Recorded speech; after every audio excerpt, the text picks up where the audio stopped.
Have you ever heard these words? You won't succeed, from the people closest to you.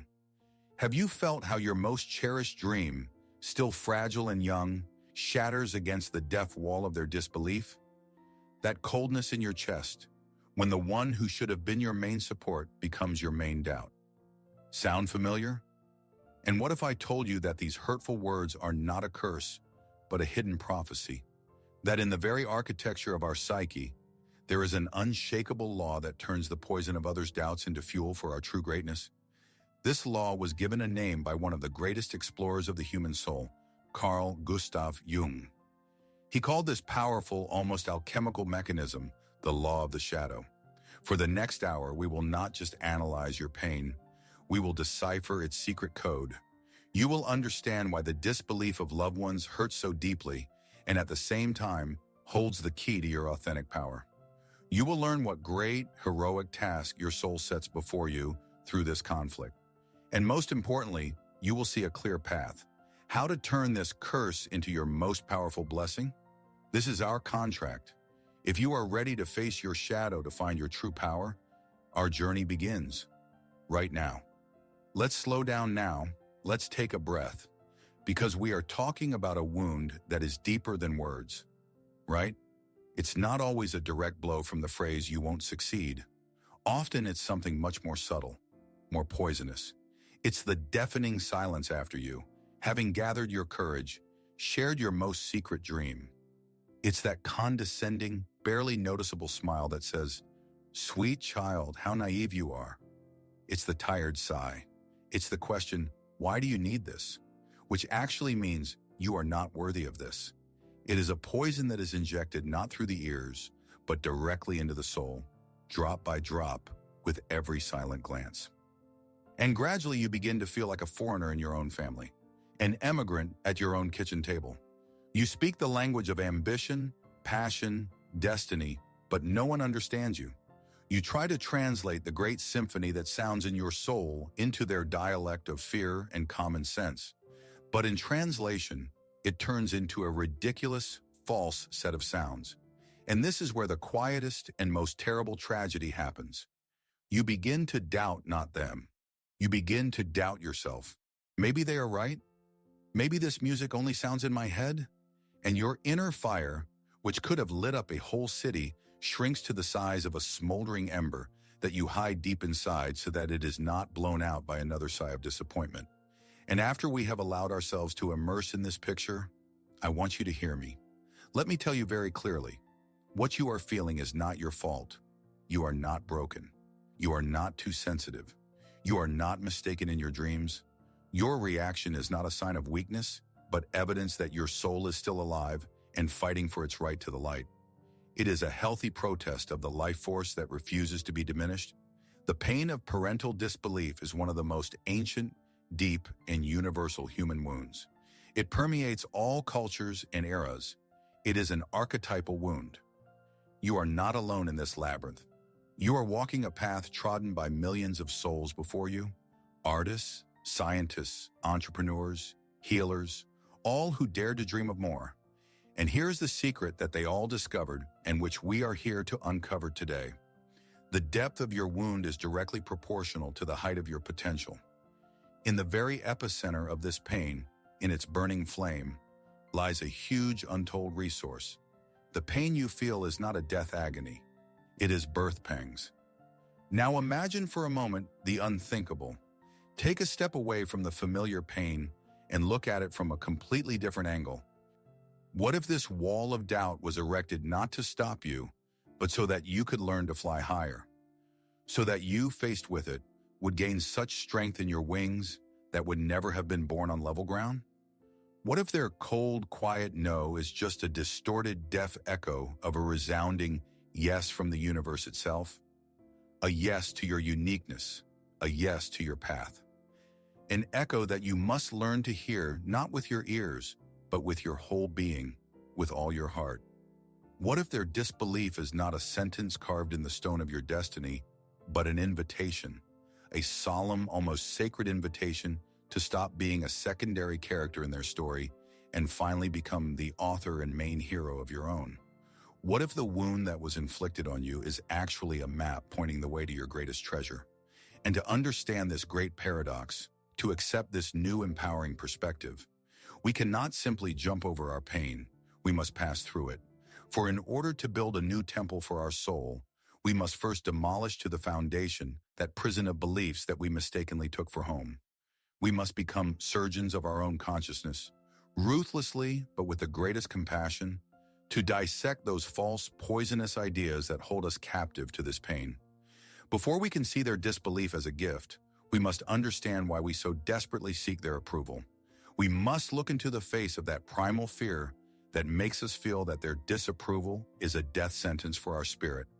This is the next crucial step of our journey. So let's start with the explanations that you are probably already familiar with the labels that you, in your desperate and completely justified search for answers, have tried on your story. Perhaps you have read articles and watched videos about toxic parents. This term probably brought you great relief because it finally gave a name to the diffuse, suffocating feeling you had experienced for years. Perhaps you went further and, studying the symptoms, tried on your loved ones the diagnosis of narcissistic personality disorder, or maybe you just called it all one all-encompassing word: childhood trauma. And let me be clear, these are understandable, even necessary first steps. To give a name to your pain is to acknowledge its reality. It is an act of self-respect. But here lies a subtle and dangerous trap. These labels, like a bandage on a deep wound, hide the true process happening in the depths of your soul. They describe the external impact, but do not explain the internal alchemy it triggers. These diagnoses provide temporary relief, like a painkiller, but they will never show you the way to the source of the pain, because their task is to describe the poison, not to create an antidote. Why? Because they all direct your attention outward. They make you look at them again and again, at their behavior, at their words, at their supposed diagnoses. And as long as your gaze is fixed on them, you remain in a passive role, in the role of a victim to whom something was done. This position, although it seems fair, is actually a psychological prison because it places the key to your healing in their hands. It dooms you to an eternal wait for their apology, their insight, their change. And that, most likely, will never happen. So what is the true cause, not the symptom? To understand this, I invite you to an imaginary place, a place inside yourself. Imagine right now that in the very architecture of your psyche, there is a huge, solemn hall, walls of dark wood, dim light, a booming echo from every step. This is a courtroom, your inner phantom court. Now look at the judge's bench. They are sitting there. Not your real parents of flesh and blood, no. Their phantom copies are sitting there, which you yourself unconsciously created and placed in this place of honor. It is a distillate of their fears, their limitations, their doubts. These are not real people who can change, but idols frozen in time, endowed with absolute power. And every time a bold thought is born in you, every dream, every ambition, you don't just think it. You bring it before this court for consideration. You approach the stand and say, "I want to write a book." And immediately the phantom judge father frowns, and the judge mother sighs anxiously. You declare, "I want to change my profession." And the judge's gavel strikes, delivering the verdict: unstable, dangerous, not for you. You try to argue with real people in the outside world. You prepare arguments for the family dinner. You rehearse speeches. But this is a sham battle. The real battle, which is draining your strength, is not with them, but with their introjected images, which have become the supreme judges in your head. Their real words of disbelief are just a symptom. It is an external trigger that, like a bell in court, convenes another session. The true illness, the root of the suffering, is the very existence of this court. It is the fact that you still believe in its legitimacy and allow its sentences to define the boundaries of your life. Their real voices may have long since fallen silent, but the judge's gavel in this phantom hall continues to strike, delivering sentence after sentence. This metaphor may seem interesting to you, but it will remain just a theory until you see how this phantom court administers justice in your own life, right now. And for this, I will ask you to do something important. something that could be a turning point in your self-understanding. In a moment, I will ask you to pause this video, not just to answer mentally, but to actually press pause and remain in silence for a minute. And in this silence, honestly answer one question for yourself. In what areas of your life, besides direct communication with your parents, do you hear the condemning voice of these phantom judges?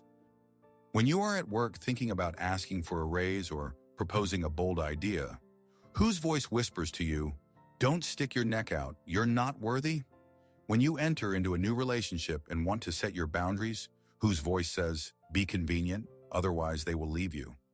When you sit down in front of a blank canvas, a blank page, or a new business plan, whose voice mockingly asks, "And who are you to create? You won't succeed anyway." Pause the video. Now, try to see that the judges from your phantom court have long since gone beyond family dinners. They have expanded their jurisdiction. Now they administer justice over your entire life. See how their shadows fall on the brightest corners of your world, making you doubt where you should be exulting. Their voices sound when you choose your clothes, when you say yes, when you want to say no, when you are afraid to name a price for your work. If you were able to see this, if you felt that chill of recognition, then you have just taken a giant step. You have received irrefutable proof that the problem is not them. The problem is inside. The court is not in their house, it is in your head. If you were honest with yourself in that pause, you saw it. You saw how the tentacles of this inner court extend far beyond your family history, influencing your most important decisions. And now you may think that you are alone in this inner struggle, but I am here to tell you, you are not just fighting personal demons, you are on the verge of discovering one of the most fundamental laws of the human psyche.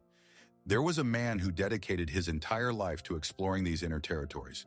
His name was Carl Gustav Jung.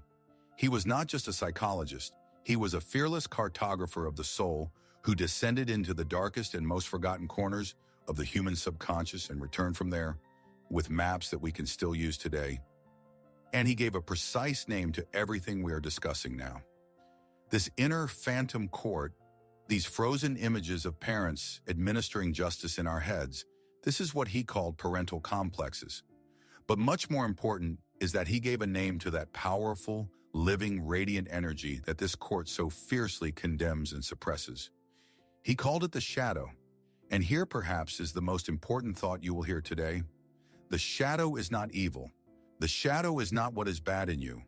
The shadow is all the gold that we have hidden in the cellars of our personality because we were told it has no value. It is your inconvenient ambition, your too loud passion, your wild, untamed creativity, your uniqueness that did not fit into the framework of the family system. The shadow is all that life force that you were forced to suppress in order to be accepted and loved. And so we come to the greatest paradox and the main discovery of our journey today. Parental disbelief, the very poison that caused you so much pain, is actually an alchemical tool of incredible precision. Like a powerful searchlight beam, it always, without a single mistake, points you exactly to the place where your main treasure is buried.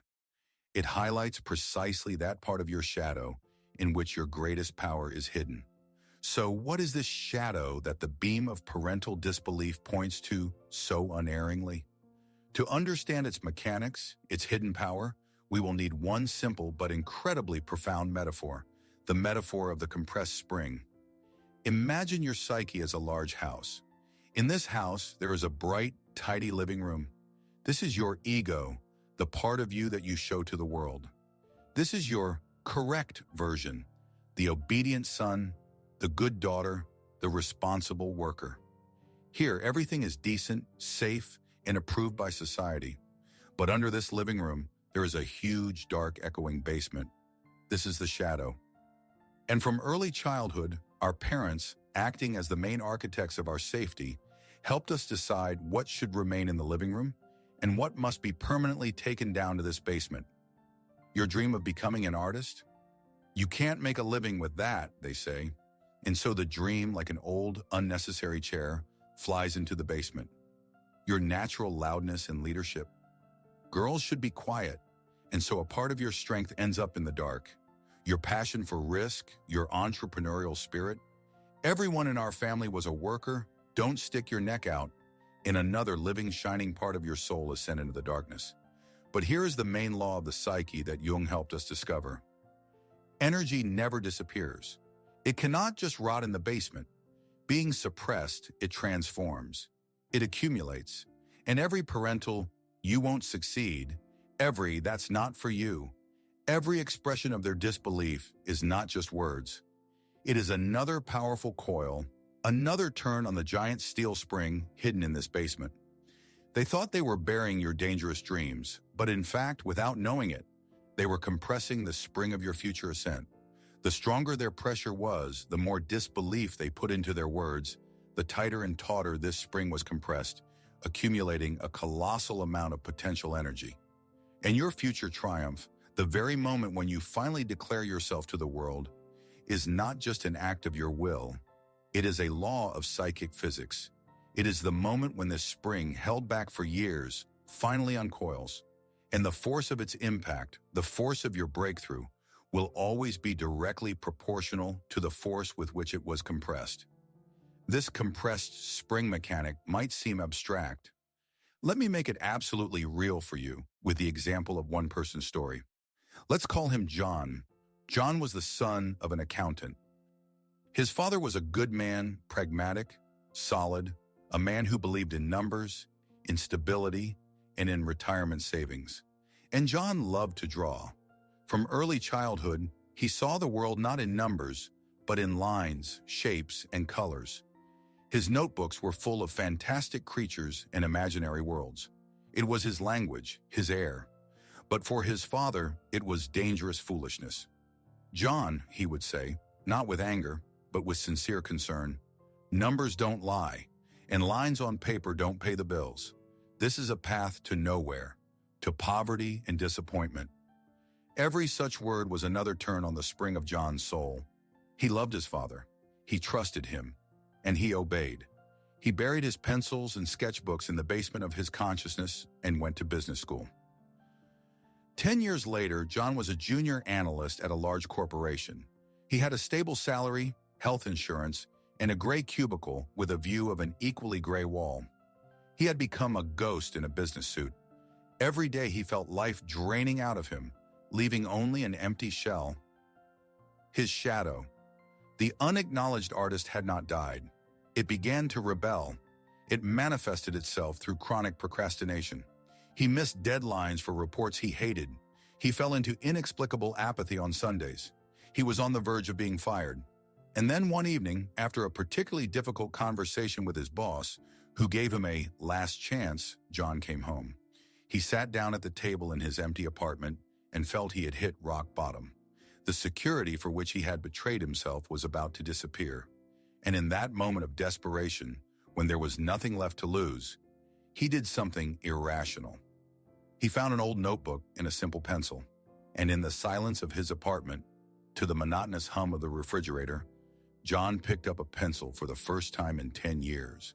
Not to sign another meaningless report, but to save his soul. He began to draw. He drew his boss as a giant hamster in a wheel.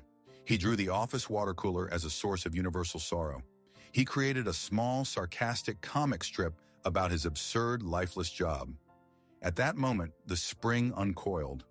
All the energy that had been accumulating in his shadow for years, that had been poisoning him with depression and apathy, gushed out, but no longer as a poison, but as pure, concentrated creative force. He posted this comic online anonymously, just to exhale. And in the morning, he woke up to find that his drawing had gone viral. Thousands of people wrote, "My God, this is about me." He drew another one, and another. A year later, John quit his job, launched his webcomic, which brought him not only money but also something he never had, the feeling that he was alive. He found success and recognition that his father could not have imagined, not because he went against his father, but because he finally made an alliance with the part of himself that his father had forced him to betray. John found his way, and now, let's get back to you. Because his story is not just a story, it is a mirror into which I ask you to look right now, without fear or judgment. John's story is a metaphor for your soul. His suppressed inner artist is your inner entrepreneur, who was called a dreamer.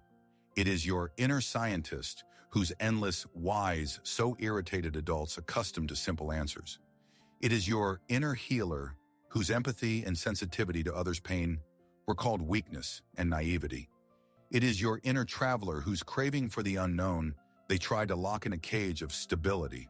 It is that very living, shining, authentic part of you that they did not believe in. This is your shadow, and here lies the liberating, healing truth. The words "you won't succeed" were not directed at you as a whole. It was not a total rejection of your personality. It was a sniper shot aimed precisely at the epicenter of your greatest, most potentially great power. Why? Because your parents' psyche, their own shadow instinctively, on a subconscious level, recognized in you the energy that they had long ago suppressed in themselves. Your dream of becoming a musician was a painful reminder of their own guitar gathering dust in the attic. Your desire to start your own business was a silent reproach to their own fear of taking a risk. Your passion for life highlighted all the areas where they themselves had settled for compromise. And understand this correctly, this is a key point. They were not afraid of your failure. They were instinctively afraid of your success because it would have become a dazzling mirror in which their own unlived life, their own compromises, their own compressed spring that never uncoiled, would have been reflected. Their disbelief was a defense mechanism, protecting them from the pain of meeting their own shadow. Their no to you was in fact a desperate no to that part of themselves they had once betrayed. Their disbelief was not a curse, it was an unconscious tribute to your power. Their fear was a compass that their own soul extended to yours as if to say, "Look, here is where your power is hidden. Do not repeat our mistakes. Go where we were afraid even to look." Now that you see this mechanism in action, now that you understand why their disbelief was not a curse but a compass, it is time to take the most important, most personal step. Theory heals the mind, but only personal discovery heals the soul. And I want to help you make it, right now. Therefore, I will again ask you for a moment of absolute inner honesty. Look into the basement of your soul, to the very place where the beam of their disbelief points so precisely. And answer one extremely specific question. Which of your dreams, which of your qualities did they devalue the most? Not in general, but in detail. What exactly did they call stupidity? Which of your ideas a dangerous venture? Which trait of your character a flaw that needed to be corrected? What words did they use? Maybe it was, "That's not for people like us," or "Come down from the clouds to earth," or "You want too much from life." Find that word, that phrase, and I ask you, if you have the opportunity, write it down. On a piece of paper in your phone's notes, it doesn't matter. Write it down, because what you have just written is not a list of your shortcomings. You have just written the name of your greatest treasure. You have given a name to your most compressed spring. This is the name of the power that, when released, is capable of changing your entire life. Say this name, at least in a whisper, just for yourself. My sensitivity, my ambition, my passion for art, and feel what is happening inside. Feel how the spring that has been compressed for many years inside you, for the first time named not a curse but a treasure, may, for the first time in a long time, slightly release its deadly tension. This is the beginning. And now, if you feel the courage and the response within you, I invite you to take another step. Share it in the comments. But I ask you to share not the most painful story if you are not ready. Share the discovery. Share the feeling you experienced the moment you realized that your main flaw is actually your greatest gift. Right, not "my father said," but "I just realized that my impracticality is actually my visionary thinking." Or, "Today I realized that my excessive emotionality is my strength for empathy." Let's create here in this space under the video, not a wall of tears, but a treasury of discoveries where we can witness hundreds of people just like you at this very moment turning their lead into gold. Your comment could be the very permission, the very mirror that another person needs to make their own discovery. Let's create a space here for these sacred moments of recognition. Reading your discoveries, your comments, we see the same great recurring story, the story of a treasure that was so long considered trash. And now let's take the next most empowering step. Let's go beyond psychology and enter the space of wisdom, asking ourselves the question, why did your soul need such an often painful scenario? The answer lies in a deep, almost mystical law. The soul always strives for growth, for wholeness, for its full realization. And for this, it chooses the ideal conditions for itself. Not comfortable, mind you, but ideal. Your soul, knowing about the power hidden within you, gave you not a smooth, even road, but a high, rocky mountain. Because on a smooth road, weak travelers grow. But on a mountain, overcoming resistance, you acquire not just the goal at the summit, but legs of steel and the heart of a lion. Look at them from this angle. Your parents' doubts are not a wall, they are a perfect training machine. They were not enemies sent to destroy you, but your ideal, though completely unconscious, sparring partners. Your soul chose them to train the most important spiritual muscle, the muscle of inner support. Every time you heard you won't succeed and still took a step forward, you did one rep. Every time you sought approval within yourself, not outside, you strengthened your inner core. But the deepest and most accurate metaphor here is alchemy. In ancient alchemy, the first and most important ingredient was the prima materia, the first matter. It was a chaotic, dark, often repulsive substance, crude lead. In their words, their fears, their doubts are not a poison that needs to be neutralized. This is your prima materia. This is the very lead without which the great work is impossible. And you are the alchemist. And your task is not to complain about the quality of the lead, but to take it into your laboratory, the laboratory of your consciousness, and begin the process of transformation. And the goal that you create is not just external success that you can prove to them. It is something immeasurably more valuable. Yourself, your wholeness, your ability to stand at the center of your own universe without needing external validation. What you thought was your greatest curse was actually the most precise and powerful tool that your soul chose to create its masterpiece, your own unbending, authentic personality. If parents' doubts are a training machine and their words are alchemical lead, then how exactly do you work with this?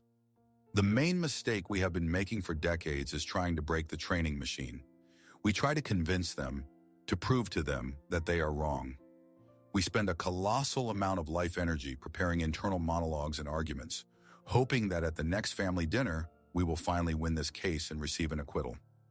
But this never happens because we are fighting on the wrong battlefield. Therefore, here is the main strategy, the main shift in consciousness that I am offering you today. Stop playing in their court. Just walk out of the courtroom. Withdraw your case. Your task is not to win an argument with the phantom judges. Your task is to step down from the stand, approach the defendant's bench, and befriend the accused. This accused is your shadow, your ambition, your passion, your uniqueness, everything you were judged for. Instead of proving to the judges that this part of you has a right to exist, turn to it and start a dialogue. Ask it directly with respect and curiosity. What do you really want? What do you dream of? What do you need to feel alive? What song do you want to sing? What picture to paint? What business to build?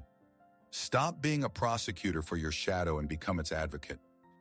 Give it a voice within yourself. Hear it, and here is what will happen. As soon as you give your shadow a voice, as soon as you begin to treat it with respect, not fear, magic will happen. The walls of the phantom court will begin to dissolve into thin air. The figures of the judges will become pale and transparent. Their gavel will lose its weight. Why? Because their power over you was fed by only one thing, your own inner division, your belief that a part of you is indeed guilty. As soon as you stop believing this, the court loses its jurisdiction. Their real words may not change, but they will cease to be a sentence for you. They will become just background noise. Information about their worldview, which has nothing to do with yours. True freedom comes not when they finally say yes to you, but when their no ceases to have any meaning for you. This dialogue with the shadow, this invitation to a conversation, may seem complex and abstract. How exactly do I listen to it? You might ask. How do I distinguish its voice from the voice of fear or self-destruction? For this, there is one ancient and incredibly powerful practice that I want to give you today. This is your first, most important practical tool. I call it the shadow journal. This is not just a journal. This is your sacred space where you finally meet your exiled power. Here is how it works. Take a notebook, preferably a physical one to involve the body, and every day, or as often as you can, devote 10-15 minutes to silence. Your task is to listen to those ideas, desires, impulses, and thoughts that your inner critic, who, as we know, speaks with the voice of your phantom judges, immediately labels as stupid, impossible, selfish, dangerous, or shameful. And without any censorship, without any evaluation, just write them down. I want to quit my stable job and learn to make furniture. Write it down. I want to say no to relatives to whom I have always said yes. Write it down. I want to move to another country where I don't know anyone. Write it down. I want to spend an unreasonable amount of money on something that will bring me joy, not utility. Write it down. And here is the most important rule that makes this exercise safe and transformative. Your task at the first stage is not to act on these impulses, but simply to give them the right to exist, to acknowledge them, to treat them as important messengers from the depths of your soul. Why does this work? Every such forbidden thought is a quiet creak of your compressed spring. It is energy seeking an outlet. When you ignore it, it turns into anxiety, apathy, or depression. But when you fix it on paper, you perform an alchemical act. You transfer energy from the unconscious chaos of the compressed spring to the ordered world of consciousness. You begin the process of its controlled, safe release. Your inner critic will tell you that this is an archive of your follies and selfish desires, but you will know the truth. This journal is not an archive of your transgressions, but a catalog of your hidden strengths. Not a list of sins, but a treasure map. This is the first step to reclaiming all of yourself. To start keeping this shadow journal is an act of great courage. And the very fact that you have watched this video to this point, that you have gone with me through all these complex, sometimes painful concepts, means something profound. It is not an accident. It is a sign that your soul is ready for this work. It is tired of the cramped prison of old beliefs and yearns for freedom and wholeness. And now I want you to rethink what you may have considered your main weakness all your life, your special sensitivity to their words, to their disbelief. This pain, this sharp, piercing reaction is not a sign of your fragility or your imperfection. On the contrary, it is direct, irrefutable proof of the enormous inner energy that is enclosed in you and is bursting to be free. Understand, an empty vessel does not resonate. Only a tightly stretched, powerful string responds to the slightest touch. Your pain is the resonance of your power. It is the friction between their limiting worldview and the boundlessness of your potential. If this potential did not exist, you would not care. You would have just agreed, but you did not agree. Your soul protested, and this pain is its voice, so hear me now, with all your heart. You are not broken. You were never broken. You are a powerful system that they tried to make work at half strength. You are an eagle that was diligently taught to walk like a chicken, and you are not at a dead end. You are on the threshold of your greatest breakthrough. Your wound is not a sign of your deficiency, it is a sign of your destiny. Life and the soul inflict the deepest wounds on those in whom they see the potential to become the greatest healers, the greatest creators, the greatest leaders, starting with healing and creating themselves. Your sensitivity is your future empathy. Your suppressed ambition is your future power to change the world. Your pain is the compressed fuel for your future light. You were chosen for this difficult path not because you are weak, but precisely because you have enough strength to walk it. And your real journey to this power is just beginning. And here we are, at the end of our journey together. This hour has flown by, and we have come a long, deep way from the sharp pain of recognition to the very threshold of liberation. And if I wanted you to take away from everything said just one main truth carved in the granite of your new self-perception, it would sound like this. We started with the hurtful words, "You won't succeed." We thought it was a sentence handed down by the Supreme Court of our destiny. But today, having gone through all the layers of analysis, we have discovered that it was never a prediction of your failure. It was an extremely accurate, though completely unconscious description. A description of precisely that part of you that possesses the power for the greatest triumph. The part that vibrated at such a high and unfamiliar frequency for them that their system of perception could not recognize it otherwise than as danger, threat, or stupidity. This powerful exiled part is your shadow. And here is the second truth that we have found today. Your shadow is not your enemy. It is not a malignant tumor in your soul that needs to be cut out and forgotten. It is your most powerful, most faithful, most authentic ally who has been waiting for your attention and recognition for decades. It is a sleeping giant within you whose power, when awakened and integrated, becomes an inexhaustible fuel for your real, not someone else's approved life, and finally disbelief itself. The pain that became the starting point of our journey. The third truth sounds like this. Your parents' disbelief is not a curse that needs to be lifted. It is a sacred compass, an unerring, perfectly calibrated instrument that your soul has used to point you, again and again, year after year, to the one single place where your real gold is buried. So here it is, the great triad of liberation.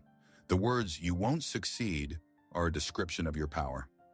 The shadow they point to is your main ally, and their disbelief is the compass leading to it. Everything you thought was poison is actually the antidote.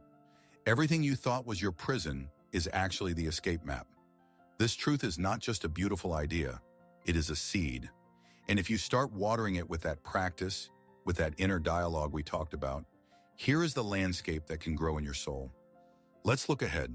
Imagine your life a year from now. Not in 10 years, but just 1 year of conscious work with this knowledge. You wake up in the morning and your first thought is not about what others will think, but about what you will create today. You no longer wait for approval to take the next step. You do not seek permission in their eyes because you have found the source of permission within yourself. You hear their old familiar doubts, but they reach you like a distant, fading echo from the past, not as a deafening verdict in the present. You are busy with your work, that very work, the one they once called stupidity or a waste of time. And you feel not fear of their condemnation, but the quiet, confident excitement of an explorer who has finally set foot on his own land. You feel how that very compressed spring that has been pressing on you from within for years, causing pain and apathy, now works smoothly and powerfully for you. It fills your everyday not with anxiety, but with focused energy and a deep, unshakable meaning. And one day you will catch yourself thinking that their voices in your head have gone quiet, not because you were fighting them, but because your own voice, the voice of your soul, has finally started to sound much louder. This is not a fantasy. This is not magic. This is the natural, almost physical result of the path you dare to embark on today. It is the fruit of your courage to be yourself. This path requires courage. And before we part, I want to sincerely thank you. Thank you for your trust. Thank you for dedicating this hour not to the external world, but to your internal one. Thank you for your courage to look into those corners of the soul from which most people run their entire lives. Please know, your work, your inner alchemy, is a gift not only for you. Every soul that heals its inner division and dares to show its true light to the world becomes a silent permission for hundreds of others. Your courage is an invisible wave that spreads through the world, making it a little more honest, more alive, and more meaningful. The world is desperately waiting not for your compromises, but for your light. Thank you for deciding to light it. And remember, you are no longer alone in this search. Having come this far, you have ceased to be just a spectator. You have become part of an invisible but powerful community, a community of seekers, a community of those who choose not the well-trodden road of safety, but the thorny path of their destiny.